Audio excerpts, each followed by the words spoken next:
Hi, everyone. This is Rev Kymmi. Thank you for joining us today with our podcast, episode 2.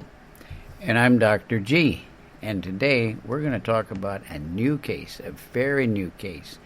What are we going to talk about today, Kymmi? We're going to talk about the behind-the-scenes information you guys know absolutely nothing about.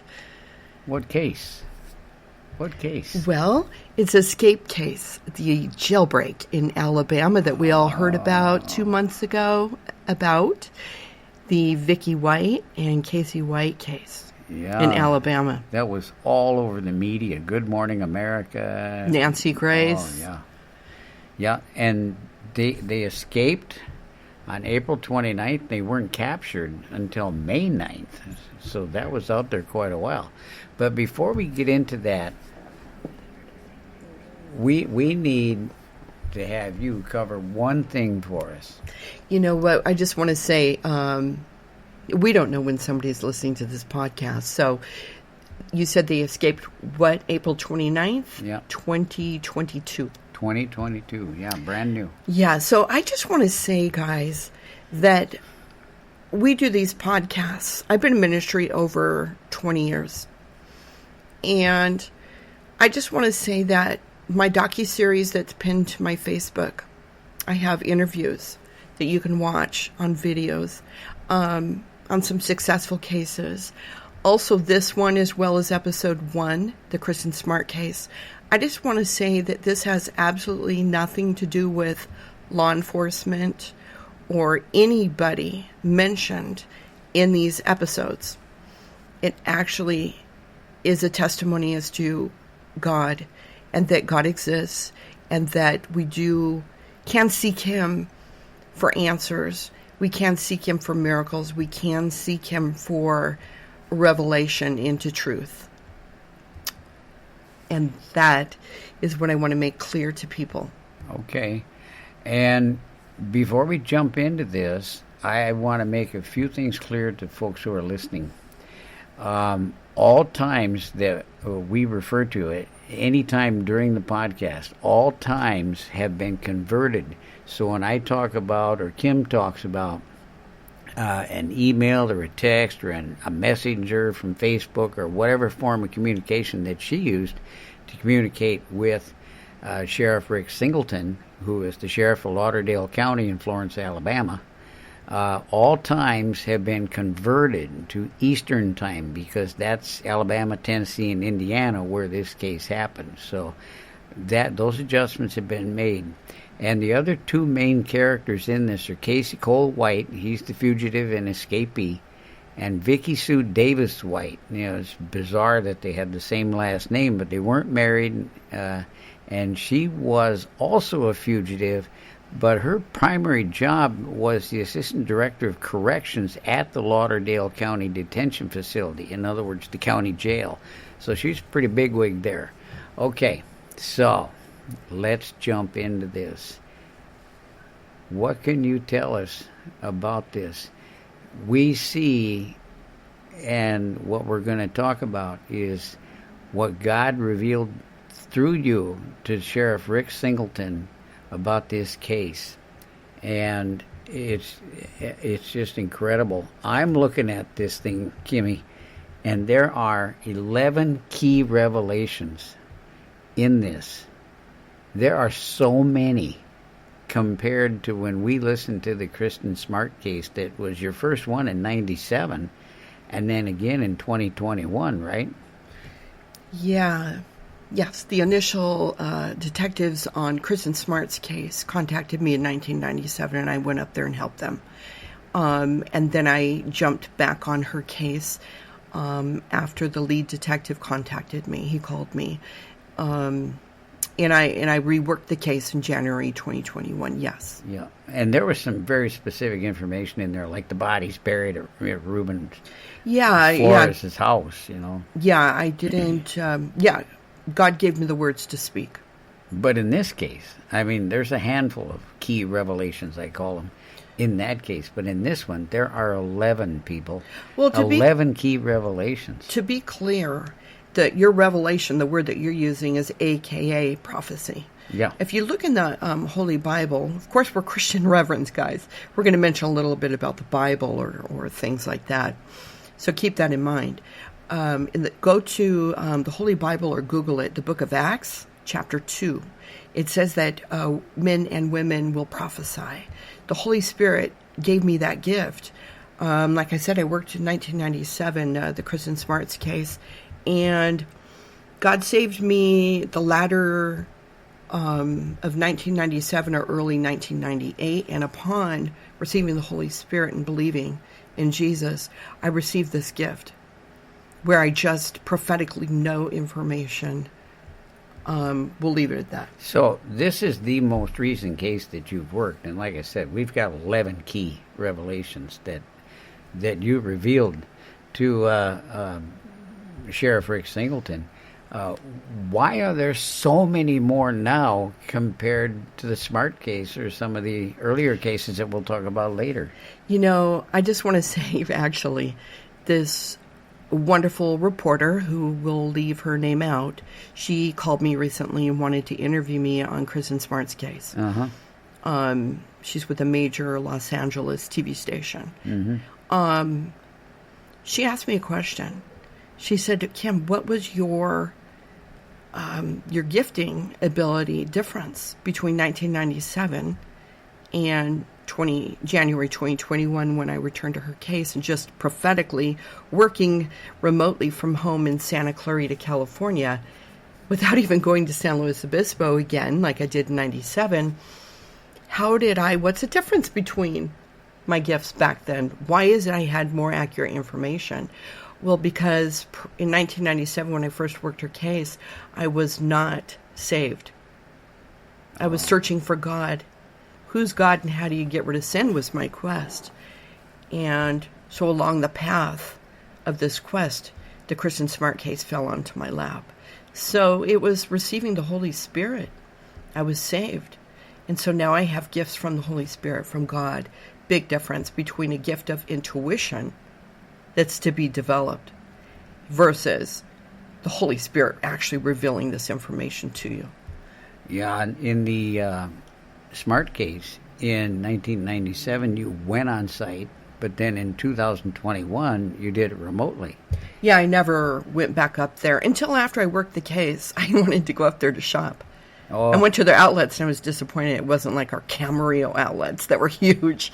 I had no idea it was so small. I went up there very disappointed. Okay. But I still enjoyed it. I haven't been up to San Luis Obispo since 1997. Now, it actually is a beautiful town. In this case, they went absconded from the prison, from the jail, the county jail, morning of April 29th. And looking at the records, it wasn't until May 2nd at 8:22 a.m. that you finally communicated to Sheriff Singleton. So we've got like 3-4 days there where you're not doing anything. And I know I asked, do you want to drive down there? Well, let's back up a little bit. Okay, so I've been doing this a long time, guys. I don't want to mention some names of law enforcement agencies. We'll just keep them vague, okay?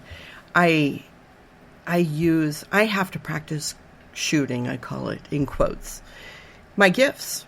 And to be point on, right on, they need to be warmed up or, used. And so a lot of times I'll hop on certain cases and of law enforcement and tell them, hey, this is what I'm doing. I contact my law enforcement reference at a certain law enforcement agency. And he'll say, okay, Kim. So then I'll work it and then I'll, prophetically give him information. And a lot of times I'll tell him, hey, I just need practice time because I'm going to go work the Regan Hetzig case for Mojave Sheriff's Department and helping the sergeant who was in charge of that case.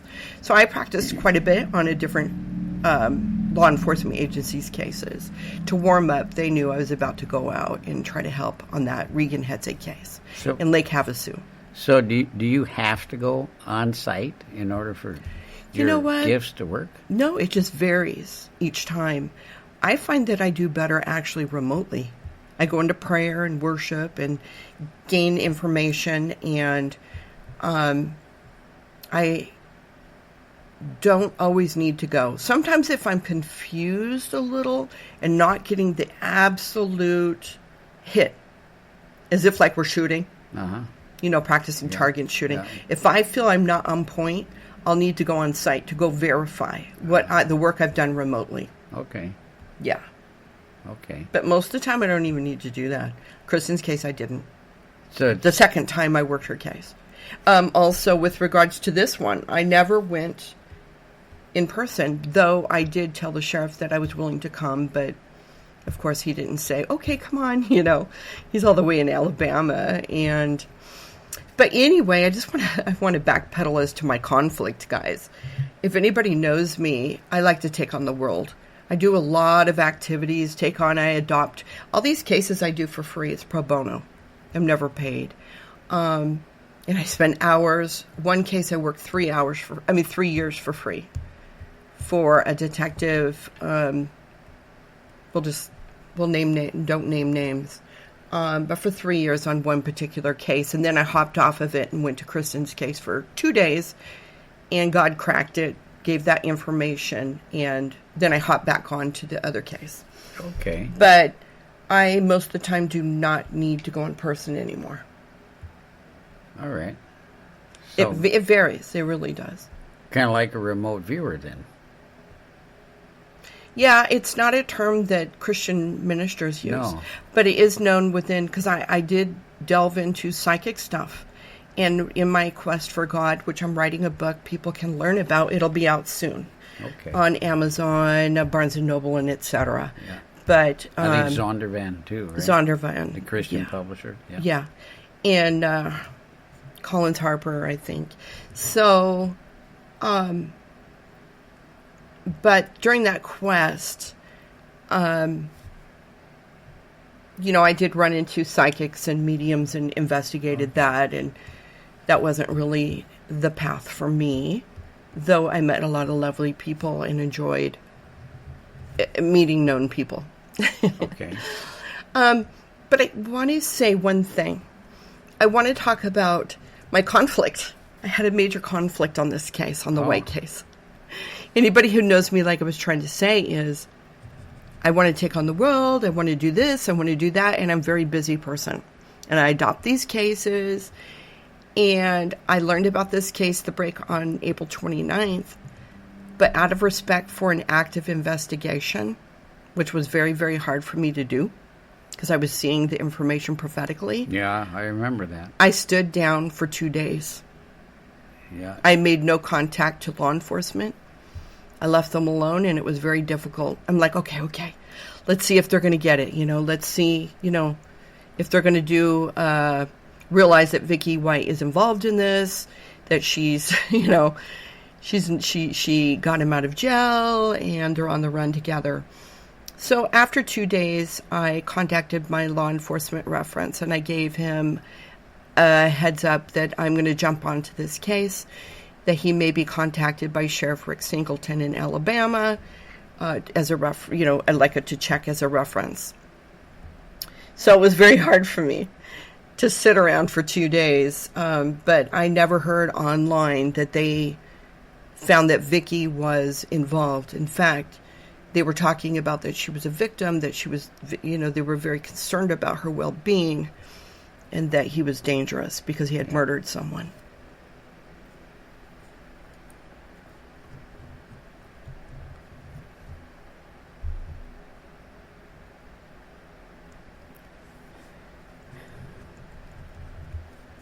Okay. Yeah. Well, we're going to get to that because that's an important point. I remember that, listening to you tell me and you recording information that God is revealing to you, and you kept telling me, no, I'm going to wait, and it was, I remember it was very frustrating for you. So, 11 key revelations, as I called them. And so for the folks listening to us, this is what we're going to talk about. These are the 11 key points. Vicky White was behind all the preparation and planning. It was well planned and financed escape. They were going to use wigs and changes of clothing. use of an alias and fake IDs. You said that it was love and sex-based. This was a serious relationship. That's really important. That's what you were just talking about. That there was orange transportation involved. Now, keep in mind, we didn't know anything about what they had for cars, right? And you said right away to me, they're switching cars. They have multiple cars involved in this. And then these three things kind of tied together. Sleeping in a hotel, we'll get more in detail on that, that they're near an airport. And then, almost at the same time, later that day, you said, oh, they're holed up in a hotel near an airport. And they've got, well, I'm jumping ahead. What day did I say all of these things? To the sheriff. This is in writing that I wrote to the sheriff, Rick Singleton. These are all released to the sheriff back on May 2nd and 3rd. And then this everything that you just said was on the 2nd. This last one was on the 4th. And you had actually, we'll get more into detail on these. On the 4th, you said they would use a wheelchair to disguise his height. Okay, so those are the 11 points. But let's get more into detail here. For the first 4 days, as you said, we sat and we watched this in the media. And from April 29th until May 2nd, they kept saying, everybody kept saying in the media, Vicky might be a victim. She might have been, overcome by Casey, and she's a victim in this. And you kept telling me prior to that this was planned. And on May 2nd, if you take your text message there and read it for us, on May 2nd, you finally contacted Sheriff Singleton, and what did you tell him? Well, now keep in mind, folks, everybody in the media and every interview with the sheriff up to that point, they're saying, we don't know. We think she may have been, overpowered and she's a victim. She worked for this guy for over a decade, almost 2 decades, and there was some real trust and confidence put in her. I felt so sorry for him. I remember him saying, speaking highly of her, that, he highly regarded her and trusted her. Yeah. And that was obvious with the position that she held. But what did you tell him? Well, I initially contacted him, first introducing myself and giving him my law enforcement reference, who was a captain of a homicide unit at a major Los Angeles law agency. Yeah. We'll leave it at that. It's confidential. I'm not going to tell you guys who this person is, but, this is something, God bless him, he does. It's not like he's my boss and I don't work for them. I'm independent and, I'm not directed by any law enforcement. I'm on my own. And God bless him that he is my reference as to who I am, my character, and my work product. Yeah. So, so I wrote the sheriff after introducing myself, giving the law enforcement who I am, where I live, etc., so he can look me up or whatever he needs to do. I said on May 2nd, my time at 8:22 a.m., my time in California, I said, Sheriff, I prayed, because I told him I was going to pray, and let's see what the Lord tells me prophetically. I said this was a planned, premeditated escape that was assisted by Miss White. She freed him by removing his handcuffs and are on the run together. Highly organized escape plan, as you know, means one must begin looking for such things used, such as, God was showing me fake IDs, change of appearances, that there would be wigs and clothes purchased, that they would be using cash and alias names and possible flights under aliases.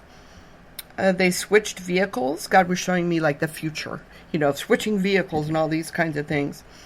I feel their goal is to get to a different country, so head them off at the pass, or if behind them, under such circumstances, track them per said scenario.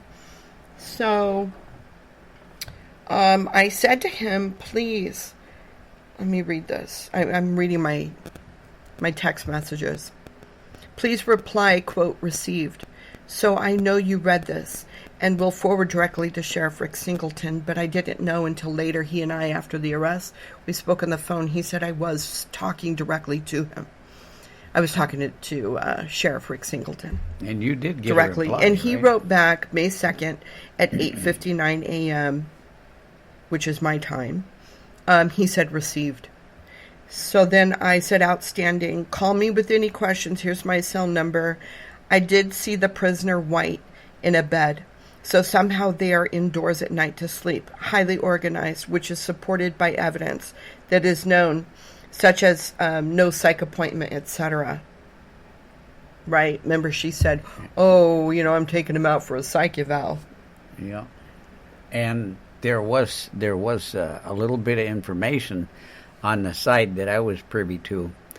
Was you had shared with me that you had seen him in the shower getting cleaned up, and she was there with him in the hotel, and that they had well, here's what I wrote. I'll read it. It says, because I was saying that they're staying in a hotel room. Please look in hotels. That they're staying in a hotel room while waiting to take a flight. I kept seeing they're going to be at a hotel near an airport. Mm-hmm. Okay? So I said, caseywhite, I see caseywhite in bed. They just had sex, and she was cleaning up in the shower. And so I said this must be investigated, to look at hotels and also hotels near airports is what God kept showing me. Yeah. And that's exactly where they ended up finding him. Yep. Yep. Okay. Well, that was one major thing right away. And if you look at the timeline on these events, like I said, from April 29th until May 2nd, everybody was saying that she was a victim. But you told the sheriff at 8 o'clock that morning that when you finally contacted him, that Vicky was the mastermind of this whole thing. In fact, we found out after the fact, when they investigated it, that she had had a relationship with him since 2020, for 2 years prior to this. And an hour and a half after your last communication with the sheriff. You mean notifying him that she's in charge of all of this? The mastermind, and that they're in love. Yeah. That the motive is love and sex. About 4 hours after the first contact and about an hour and a half after the last contact is when the sheriff, if you look at the paperwork, when they issued an arrest warrant for her, that she was for Vicky involved. White. Yep. Yeah. Yep. And essentially at that point, he believed they really had no physical evidence yet that she was involved. No, he just knew. That she was with him. And talking to him later, he said he didn't check my law enforcement reference. He just he knew that what I was saying was was right. Yeah. He believed me. Now and acted on it. So,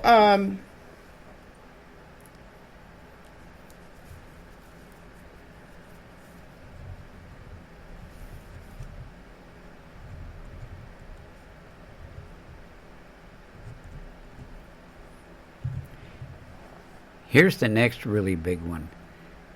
And you remember we mentioned that orange transportation, and we didn't have any pictures or anything like that, right? So you're telling him on May 2nd that orange transportation is involved. And we discussed, we're like, orange, where's this coming from? What on earth? Well, I thought maybe it was like an orange airplane. So I was looking into what are orange airplanes? Yeah.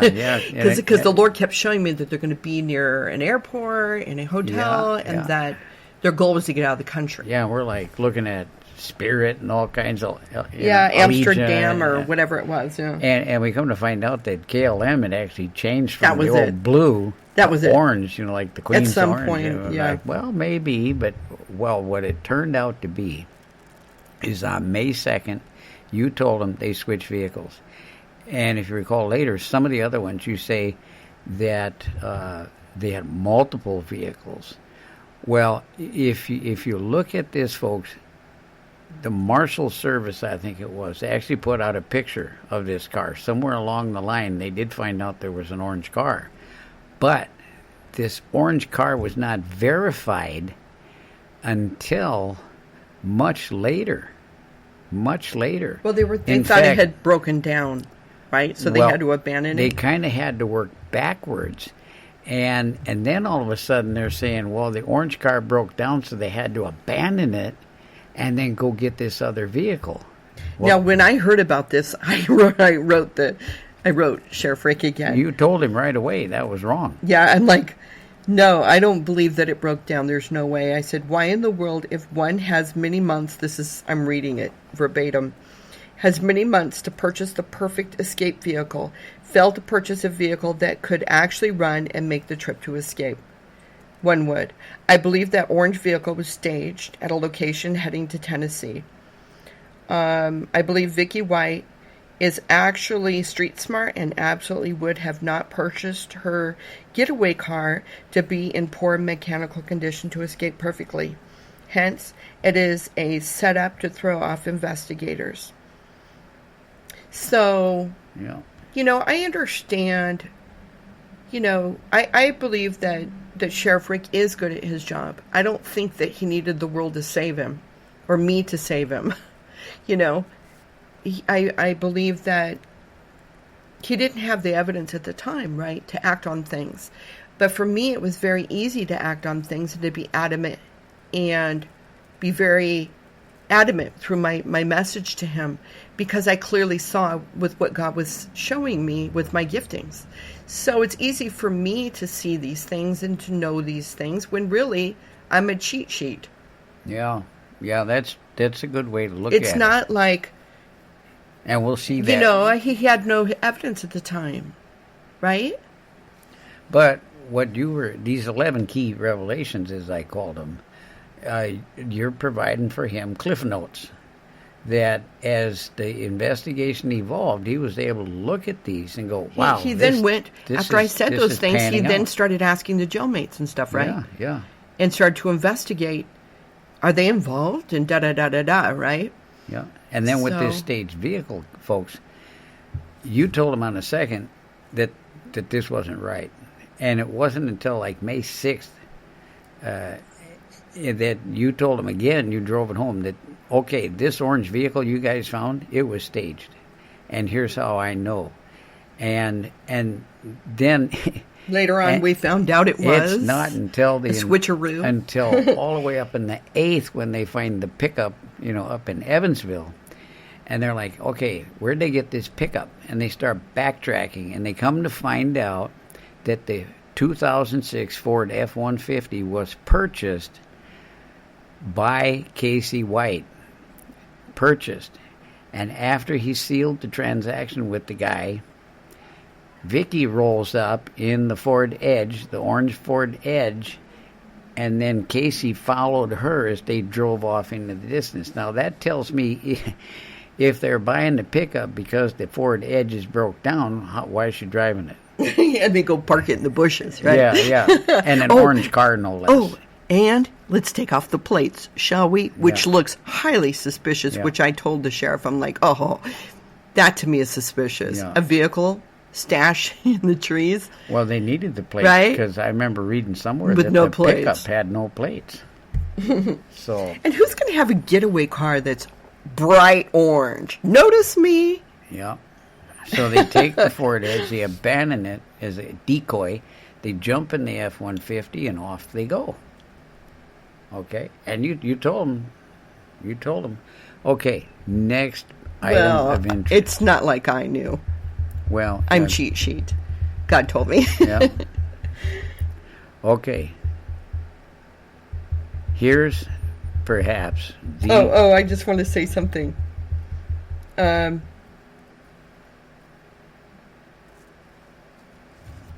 So I said a PS to the sheriff about that orange car. I said, I believe she selected a very bright orange car to intentionally be seen in it. This all supports the fact that it has to be a dummy staged vehicle. And the sheriff is so cute. He said, "Thank you. Interesting theory, but it certainly sounds logical." Yeah. If you guys don't know the sheriff over there, and which I did not prior to working this case, he's a lovely man. Yes. Very polite, kind person. Spoke to him on the phone. He's very cordial, sweet. And spoke several times after. Yeah. Sent him a little card, and he wrote me and said, "Kim, I got your card. Thank you." Yeah. He's a nice person. Yeah. Okay. Now, here's these last two are the ones, especially the last one we're going to get to. Just blew me away when it happened. But you talking about the wheelchair? Yeah, we'll get there. Do you know that I didn't find out that they released my information, the sheriff and the DA, until I'm hearing it online? Yeah.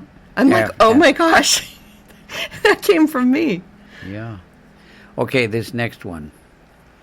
On May 2nd, so they've been gone 4 days. You told the sheriff in an email, you've already read it once before, I'd like you to read it again, where you talk about what they're doing and where they're going to be found. Okay, after my introduction to him, who I am, here's my law enforcement reference. Okay, May 2nd, in my time in California, 8:22 a.m. Sheriff, I prayed. This is what I get via my prophetic ministry gifts. This was a planned, premeditated escape that was assisted by Miss White. She freed him by removing his handcuffs and are on the run together. Highly organized escape plan, as you know, means one must begin looking for such things used, such as fake IDs, and then I was shown wigs, clothes, cash, alias names, possible flights under aliases as well. They switched vehicles. God was showing me that. I feel their goal is to get out of the country, and so head them off at the pass. And now, to look into such scenarios. Find your May 2nd, 5:16 p.m. message. What did you say there? Which one? May 2nd, 5:16 p.m. The wigs? Yeah. Wigs on and other clothes and fake IDs, already purchased air tickets. Yeah, so you drove that home that they were using wigs and changes of clothes, and you also said very specifically. Oh, yeah, I was stressing to check hotels because I saw that they were inside and having sex. Quite frankly, I'm just going to be bold about it. And so I told him to check surveillance cameras with hotels. And in fact, they did. They found that they checked surveillance hotels around and the prison or the jail, and found that she was in the hotel the morning of, right? And purchased clothes nearby, etc. Yeah. And then later on did find her at the hotel. Yeah. Now, by the airport. Keep in mind, they were not found at the Motel 41 near the airport until May 9th. And on May 4th at 9:28 a.m., you told Sheriff Singleton. Right. More info. Check surveillance video of all hotels surrounding airports. They are staying in a hotel near an airport prior to flying out. And then on the 8th, the day before in the morning, you put, now you guys must check all surrounding airports. And what happened? Here's what happened, folks. Here's what happened. They abandon the car and they get the pickup and they drive up to Evansville, which is in Vanderburgh County, Indiana. And they're like 2 miles from door to door from their hotel to the front door at the airport, the local airport, regional airport, that you can get connecting flights out, international flights. The sheriff up there, in an interview, tells the story, and this is the city where the capture of the two whites went down. He said in a recorded TV interview, Sheriff Wedding, that is, stated that his deputies had watched the security video from the car wash. Remember, the guy at the car wash talks about how this pickup's been sitting there. Oh, the owner, or is he the manager? What was he? Yeah, I'm not clear on that. Okay, so he sitting worked, there for let's a say, couple at of the car days, wash. and he's like, well, something's fishy here. He doesn't know who it is. So he reports it to the police, and they come there and they look at the video, and they're like, oh, well, that's an F-150, and it's been abandoned. Plates aren't right. And what do they see? They see these two fugitives get in the Cadillac and drive off. So now they know they need to look for a Cadillac. So his deputies go on the prowl, right? And they're out there. Remember, May 3rd is when the F-150 is abandoned in the car wash. It's not reported to the Evansville police until May 4th. They searched for 5 days and found nothing. They're up in Evansville. We don't know if they have contact with Sheriff Singleton or not. Probably with the U.S. Marshals. But what happened during that time? May 2nd and May 4th. Kymmi told them what? What were you telling Sheriff Singleton that whole time? Well, you could complete that sentence. Yeah. Go ahead. That they were going to be found in a hotel near an airport, right? Yes, but I want to say during this gap, okay, I'm a human being, right? You guys, I'm seeing things that one thing I didn't share with the sheriff because I felt he was under enormous stress, and God was showing me that there was going to be a shootout. Okay? Yeah. And I'm on pins and needles on my end, and I'm praying for days in between this gap of time. And, you know, after Casey was arrested, he admitted that they were planning a shootout. So God was showing me that intention, and I'm glad that didn't happen. Yeah. I think it's because the car went into the ditch actually prevented that from occurring. So, yeah, thank goodness for that. But I was on pins and needles. This case really put me on edge, and I felt like it was burden on my heart, and every day I'm praying. Seriously. Yeah. Because he was actually, I didn't tell him about the shootout because he already knew that they're armed and dangerous. So, why make things worse? Yeah. Now here's the important fact, folks. God revealed that they would be found at a motel or a hotel near an airport. And that is precisely where they were discovered. Police searched for 5 days, and according to news interviews, recorded interviews on TV that are available online, they all say that they were searching, not at Walmart or Kmart or, some shopping center parking lot or down at the high school or at the football stadium or where. They were searching at hotel, motel parking lots and nearby restaurants because they got to eat. And that's exactly where they were found. Exactly where they were found. Now, I saved the best one for last, I think. You know what? But we don't know how much of my information the sheriff was sharing with other people, except for we do know he shared it with the DA. Because the DA, they came out and they said that they were both releasing information about a warning that they are possibly using caseywhite in a wheelchair to disguise his height. Now that information also came from me. The Lord showed it to me prophetically. And I wrote him, I said, Sheriff Rick Singleton, please tell, I saw a prophetic vision from the Lord that caseywhite is in a wheelchair to disguise his height. That's brilliant. So look for such scenarios. Like, I didn't think of it. I remember, like, you and I were just in the car driving, and I'm thinking about probably shopping or something else, right? Yeah. I mean, wait, I wasn't thinking about the case. I'm trying to stop thinking about it and stop worrying. But all of a sudden, I saw a vision. The Lord showed me this. And I'm like, that's brilliant. Yeah.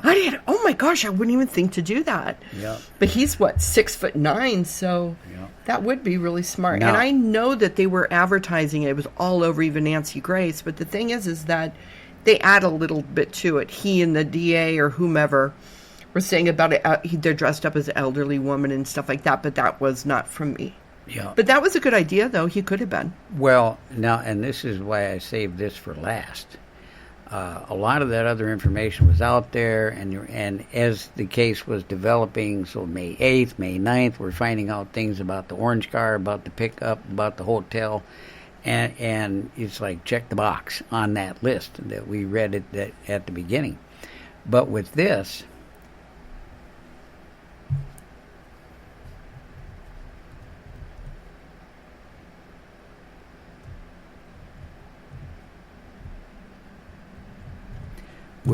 piece of information, you shared it with Sheriff Rick on May 4th at 2:48 p.m. That was 2 days before, as best I can find, the first mention of a wheelchair to disguise his height was by the DA on May 6th. That's a whole 54 hours and 31 minutes before his statement is when you sent that message to the sheriff. I think they really pondered it.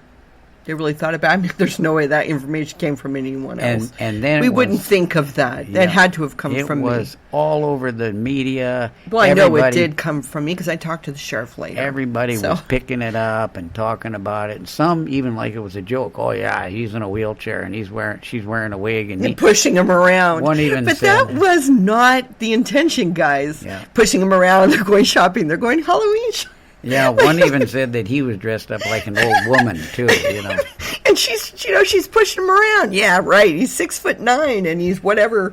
Oh, and she's 5'5". Like it's like that is not what I said. Yeah, but the thing is that here's the deal. Here's what God showed me is that it was their intention to use that scenario as a getaway in the airport, guys, to disguise his height. Just in the airport. Yeah. They didn't go shopping and they're pushing, dressing around like old women and pushing each other. Now, here's how this went down. We're out shopping. We're out shopping at adult Disneyland. Kick Costco. We're in there. We're doing our thing. We're checking out sales. And all of a sudden, I realize that Kymmy's 5 feet behind me, standing there, doing the 1,000-yard stare. So I've learned. I just waited. I said, "What'd you see?" And she says, "I see her pushing him in a wheelchair to disguise his height." I said, "Right now, right here in the aisle, you need to send that to the sheriff." I actually think we may have been in the vehicle doing that, but okay, so maybe I'm wrong. Whatever it was. So right there in the aisle, we were doing something casual, shopping, driving, whatever it was. She sent it. Now, here's the kicker. They were arrested. Well, he was. Unfortunately, she died at the scene on May 9th. But it wasn't until a Vice News article the next day on May 10th that we got the affirmation on this bit of information. And the reporter there said, police say that to avoid detention, Caseywhite dressed up as a woman with a wig and Vicky pushed him around in a wheelchair. Wow. And like Casey, Vicky also attempted to change her appearance with a wig. So what God had revealed about them wearing wigs and about her pushing him around in a wheelchair. Yeah, she was when they surveillanced her when she left the hotel. Yep. She was wearing a wig. Yep. It all came true. I mean, the thing is that common sense. I mean, if we're all on the down low and we're on the run, we're all going to be wearing wigs. It's common sense. But the thing is that it's just a detail that actually did come to pass. Yeah. Regardless if it's a common thing for escapees. Yeah. So anyway, this case honestly put me on edge. I was, concerned quite a bit because I kept seeing the shootout and this guy is dangerous. I think they had shotguns and whatever else. That honestly, it was like having a sick baby. Yeah. You worried about something. And so I was in prayer quite a bit. And God bless Sheriff Singleton for taking my prophetic tips seriously and acting on them, and the DA, and God bless them all. And quite frankly, it takes a village. And everyone has gifts and a job to do for God. I am not more special just because I have these prophetic gifts. I believe that police officers, law enforcement, whatever they are, from A to Z of different jobs, from corrections to U.S. Marshals, everyone involved, I think, did a great job in all states. And it took a village, and everyone had a part to the car wash manager, owner, whatever his capacity is. Everyone's important, and God orchestrated it, and I believe that God also changed the future through prayer, angels, whatever it may have been. He changed it so that shootout did not occur, because I can tell you that was their plan, just like Caseywhite said. And thank goodness their car went into a ditch to prevent them from doing that. Yeah. More lives were saved. Thank you, Jesus. And that also brings to my mind, we think back on 9/11, and we see all these signs, especially around airports, that said if you see something, report it. The tow truck, the guy who towed the orange car, they took it to a lot, and it sat there for several days before somebody finally decided maybe we should report this. I just don't think, we saw that it was in the news like major, but to some other people who are not really into following the news, they didn't hear about it. We took general consensus around the mall, when we're shopping with different age groups. Hey, did you hear about the Caseywhite and Vicky White? And they're like, no, never heard of that. Even Kristen Smart, and that's just up the road. We asked about Kristen Smart, and they're like, no. And I think it did vary according to age. The 20-year-olds weren't into it, but the older people like us, they had heard about these cases and really up on it. So, is it, not so that man, maybe just not, the tow truck driver's just not into the news. Yeah. He was not informed. You see something, report it if it looks fishy. Yeah, but he probably didn't think much of it. Yeah. Right? So I'm going to summarize this and bring this all back to roost. These are 11 key points, 11 revelations from God regarding this case. They went missing on April 29th. That's when they left the jail. They were not apprehended again until May 9th. May 9th. And all of these things, in fact, only 2 of them were revealed on the 3rd and the 4th of May. The rest were all given to the sheriff on May 2nd.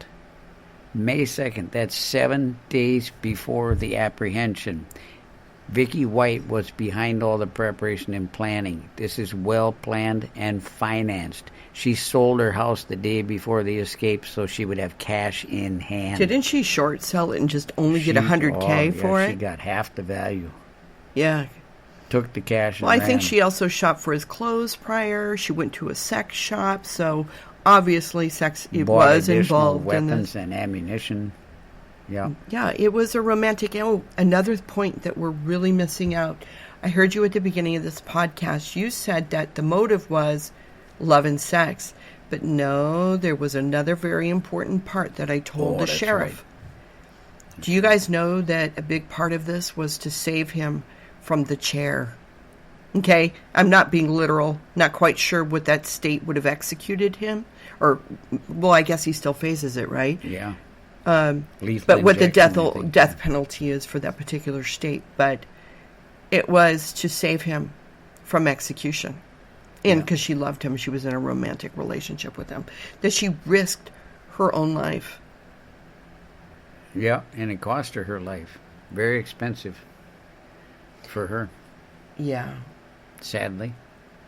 Yeah, it's very sad. And God also revealed that they would use wigs and changes of clothing, that they would use aliases and false IDs, fake IDs, that they were in a serious relationship, and that there would be sex involved and love.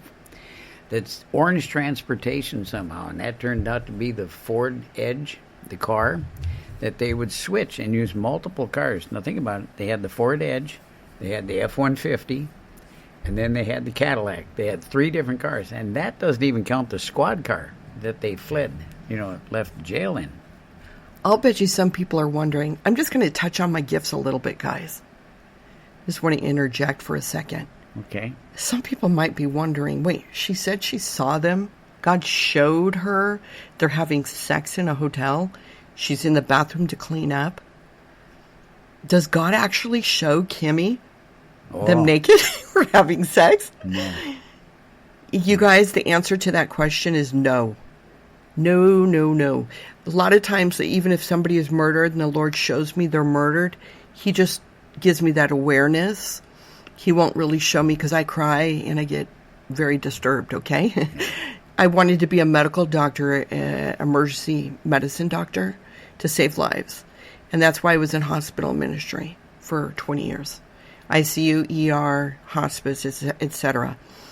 So I am all about care. And this part of my ministry is care, whether people are alive or dead. And the way I see it was I was caring that for the public in this particular case and for the sheriff, right? And I guess it was the 2.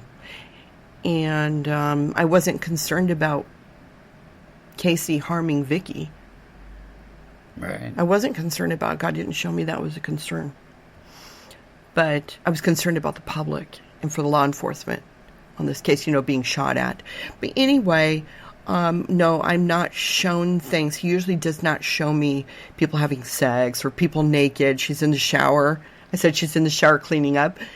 It's an awareness. I know she's in the bathroom showering, but God does not actually show me people naked or people having sex. Yeah. Just in case somebody's wondering. Yeah, that's very, very good point there. Very good point.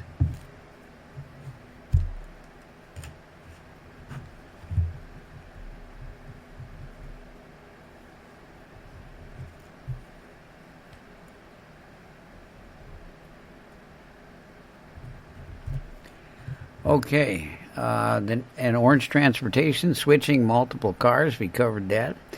And then 5/2, May 2nd, 2022, you really nailed this home for him repeatedly with, let's see, we got 1, 2, 3, 4, 5 different emails, text messages that you sent to Sheriff Rick telling him, they're sleeping in a hotel. It's near an airport. They're holed up in a hotel near an airport.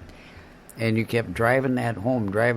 And sure enough, 7 days later, on May 9th, 2022, that's where they're found by law enforcement, by the task force. And boy, was I relieved. Yeah. And I really was on pins and needles, and I was done worrying about the shootout. Yeah, yeah. And then on May 4th... I'm glad they were caught, and then I could just, let it go. On May 4th, you told them about the wheelchair, and then that was confirmed on May 10th, after we found that in writing. The capture of we Casey found that from a reporter. He did report that they did use the scenario under some situation. I don't know. It's so amazing how detailed and accurate God's revelation was. Yeah, usually, in this case. you know what? Usually, too, he gives me... I can't control my gifts, I pray, and he just gives me the information that's going to help law enforcement or whomever. And just the information that they need. And here it is, on point, everything that actually did transpire, the points. It's... the Bible says that we...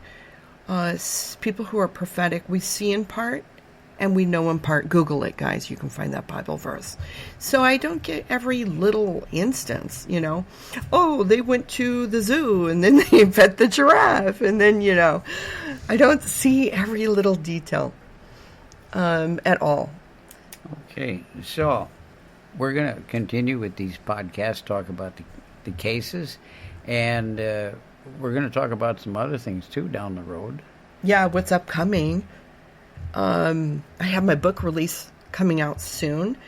It is My Quest for God, what I went through, and I'm going to share my experience, and along the way, The first case that falls on my lap was Kristen Smart's case. I never would have thought about using my intuition and later my prophetic gifts to help law enforcement on missing person cases or any other type of scenarios like this one. Yeah. I never would have thought to do such a thing, but it just transpired and fell on my lap. So I do share that. I'm going to be sharing that in my book. And people can find that sometime soon on Amazon or at Barnes & Noble, etc., different avenues. Now, if folks who are listening to the podcast want to actually see these text messages and see some of the evidence of this, where can they find that? Well, I have a pinned docuseries found on my Facebook, found as Kymmi, Kymmi, Bloomberg, BLOOMBERG.